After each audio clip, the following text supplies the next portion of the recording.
It's currently Friday, 2 p.m. and kakarating lang namin sa Airbnb na binook ko dito sa Tagaytay. And may weekend shoot kasi kami. So, dalawang brand yung isushoot ko dito. And then, isang brand with family and then isang brand na kaming dalawa lang ni Mick. And then, si Mick kanina pa siya nandito. So, una siya dumating. Nagkakarating lang namin and then sila mom for later sila. And I have the dog! It's so cute because they have a pickleball court. And kita-kita ko na yung court dito. Ang laki. And Loopy's there. Hey! Welcome to Mikasa. Mikasa 2.0. Guys, we're done! And tignan nyo, one room pa lang to ng Airbnb. Ito yung room namin ng Airbnb. And sobrang laki niya. Tapos parang may other 4 villas pa. Pero right now, since we're done shooting Gani, yes, lashes is yung favorite ko na glue-free lashes. Oh. May talent ka, ha?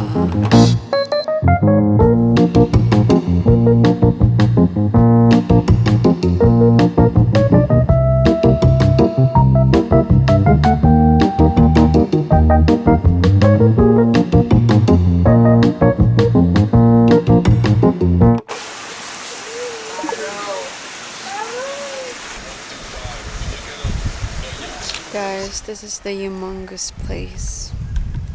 Diba, hindi nyo makita yung villa namin. Yung villa namin nandun pa. Tada! Look how big! There's Gio. And then we're gonna shoot here sa pickleball court.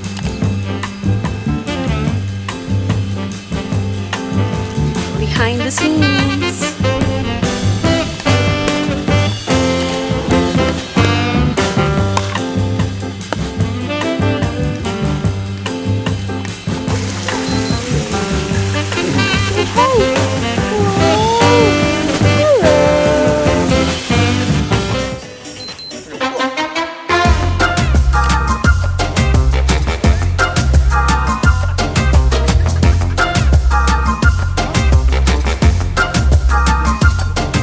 It's night 2 and after work, it's pickleball time. This one si Zane and then si Daddy and then me and my boyfriend.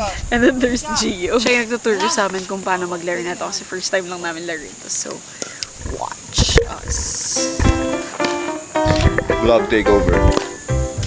Aray ko. Okay. 1-0.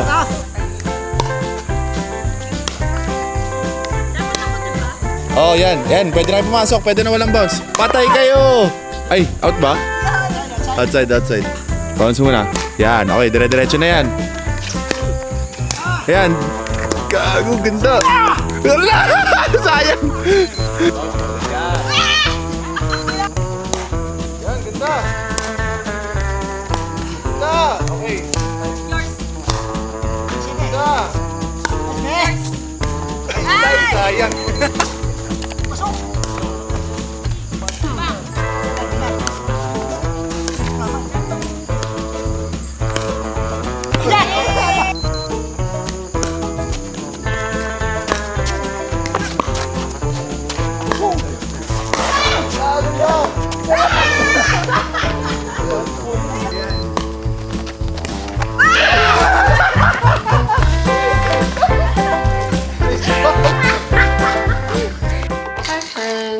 Today is Monday and the next day na to nung 3-day work trip back-to-back shoots natin nung weekend. I have a Pilates class to attend to. I miss Pilates so much. So yung coach ko, finally nasa Manila na siya kaya ako nag-stop mag-Pilates din kasi umalis na siya sa Manila. So ngayon, from time to time, pupunta siya ng Manila para mag-coach pa din. And finally, she's here. So, ayan, nag-set kami ng schedule.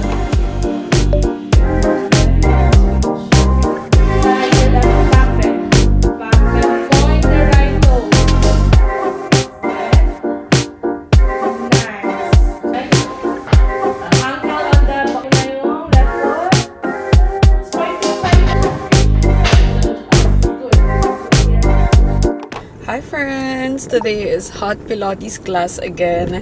Na-enjoy ko yung Pilates last time sa Vida Yoga, which is yung heated Pilates, and we are doing it again with Mick. And a little life update, hindi na ako nakapag-vlog gaano nung last weekend kasi back-to-back shoots kami. Tapos sobrang hirap talaga pagsabay ng vlog kasi I have to focus dun sa creative direction ng content, like shooting the whole thing. But that was really fun. Super fun ng Airbnb na yun. And first time namin whole family mag-pickleball. And alam niyo naman kaming family talaga, very sporty. So game kami sa lahat. So na-enjoy ko yun. So I might invite my parents again. Oh, andyan pa rin si tatay. Mamaya na lang pag uwi ko. So, meron kasi akong dinadaanan dito sa may LRT station. I don't know kung anong station to. Tapos si tatay, parati lang siyang nag-aantay dun sa may MRT. Tapos gusto ko siya bigyan, kaso wala pa rin akong cash. Feeling ko tonight na lang, try ko siya habulin dyan. Kasi kahapon nakita ko rin siya, kaso wala akong cash. But anyway, going ba? Ano na ba? Ayun, I might invite my family for pickleball weekend again. Kasi sobrang na-enjoy namin. Like, nandun lang kami sa pickleball court the whole time. And I'm so happy kasi I'm not late today. I still have 20 minutes before class.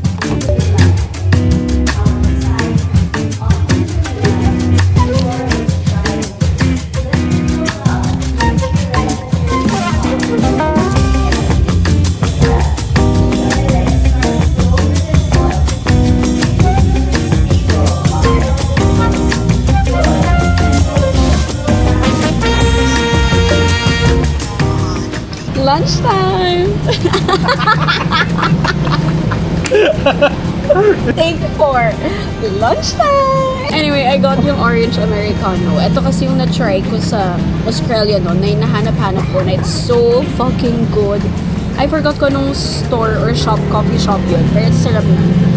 And apparently, it's a thing now here in Manila, yung orange Americano.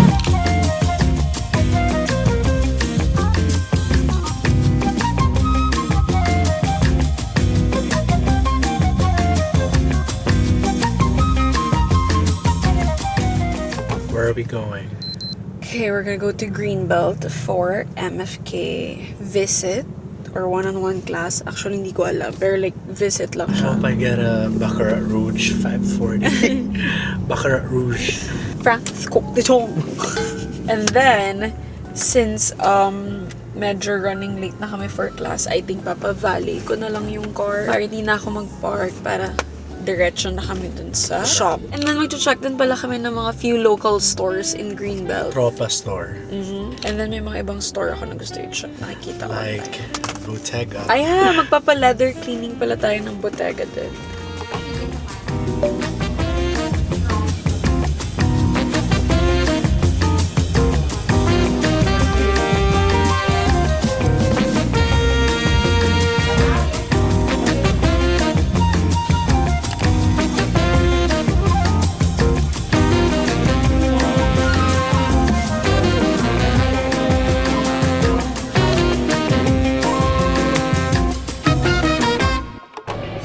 Natigil pa yung chismisan niyo dyan. Sorry na. Hindi ako nila mag-chismis niya. Nakamit naman ka. Gano'n nila. Kasi baka may video moment po. Sino ba yung pinag-uusapan natin dito? Sino ba yan natin? Sino sinisiraan natin?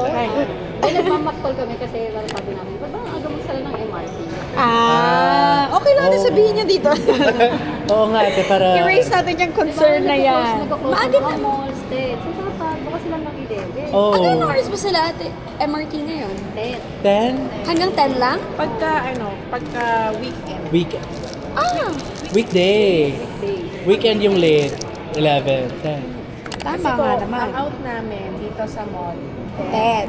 Mas lalakad ka pa dun sa naglalakad SM. ako. Yes, So, sumakatol ka pa. nakakarating, 10-15 minutes. May pila pa. nakakarating kami doon mga 10:20. Kaya nakakaabot tayo kasi hanggang 11 sila. Pero kapag weekend, ang out natin is 11. 11, wala. Oo nga. So, paano kayo umuwi pag gano'n ate? Nag-work din. Yeah. And then yung opening ngayon ate, ano rin na. Adjust back to normal na siya. Back to normal na ulit? Back na. Erase natin yung concern na yun natin. Thank you. So, mga LRT dyan.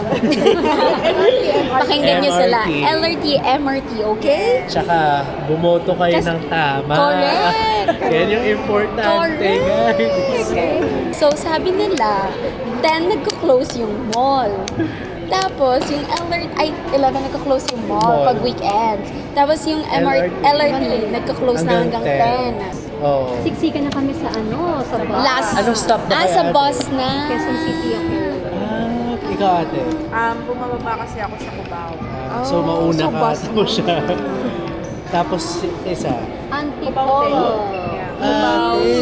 So, ang tagal ng ano niya. Grabe. Thank you, ate. Ate. Ate. Sige, ate, bye-bye.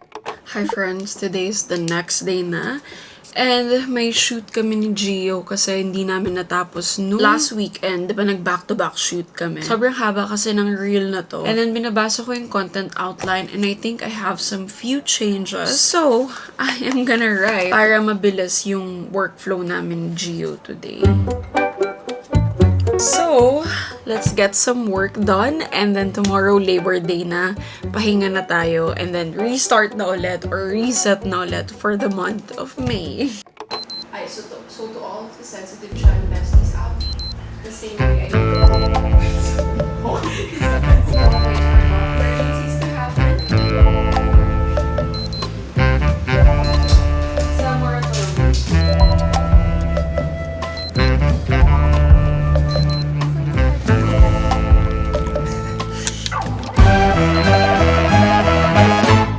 If you can't perform, Japorm.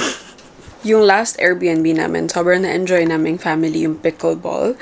So, niyaya ko si Zane and si Daddy na mag-pickleball. And since habang term break pa ni Zane, wala pa siyang ginagawa sa life, marami siyang time mag-pickleball. So, top is from Shape Active, skirt is from Alo, and then bag is from PR, from Happy Ski. I super love this one. Ang laki niya, oh. Ang saya. And kaya ako naka-skirt para nagtitwist yung skirt ko. Ah! Diba?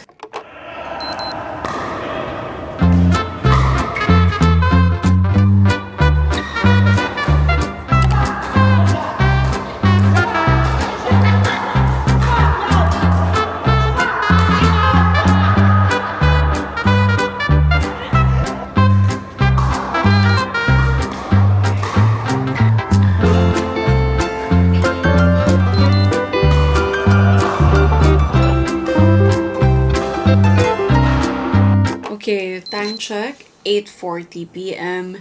And I am doing some work kasi may nakalimutan ako gawin kaninang umaga. And kailangan ko na to tomorrow or kailangan na ng team ko tomorrow. So mag-voice over tayo and BTS kayo. And by the way, can I just share? Nalalove ko na yung pickleball lately. And na-realize ko, yung first time ko i-try yung pickleball is dito rin sa vlog na to. But anyway, hinayos ko lang tong script na to. This is my favorite mic, itong DJI Mini. The same way, I look out for my gut health. This is my essential everyday probiotic, Flaterra. With a sensitive stomach,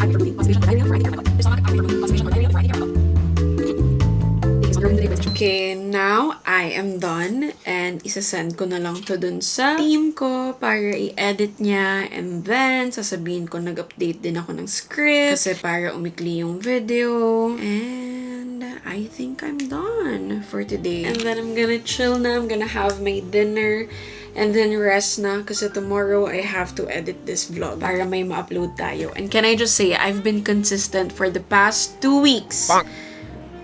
2 uploads pala. Kasi 4 weeks yun. Ayan. So, sana hindi siya ma-jinx. But anyway. Hi, friends. Good morning. Let's make some matcha. And actually, dapat magko-coffee ako ngayon kasi may na-try akong coffee na super sarap. Tapos kinikrave ko talaga yung Mont Blanc sa Melbourne. Natikman ko na coffee, I don't know where. Tapos ngayon, nakikita ko parati na siyang choices sa menu dito sa Pilipinas. Pero yung pinakamasarap na natikman ko is yung from Hatch plus Hullman sa may Taguig. Sobrang sarap yun. But anyway, long story short, nag-coffee ako kaninang umaga kaso hindi talaga kaya ng katawan ko yung dairy milk. And wala namang option ng pistachio milk or ng coconut milk usually sa mga cafes here, diba? So, inisip ko kung anong choice of drink ko today, kung coffee or matcha. But I think matcha, kasi ito lang yung only way na makakapag-pistachio milk ako. AKA, hindi sasakit yung chan ko kasi sobrang sensitive ng chan ko talaga sa mga dairy milk. By the way, itong whisk na to, sobrang ganda. Binili ko siya online. And grabe, sobrang foamy ng matcha ko. 80 ml of pistachio milk. And then matcha. 4 to 5 grams of agave. Ta-da! This is my matcha. Cheers.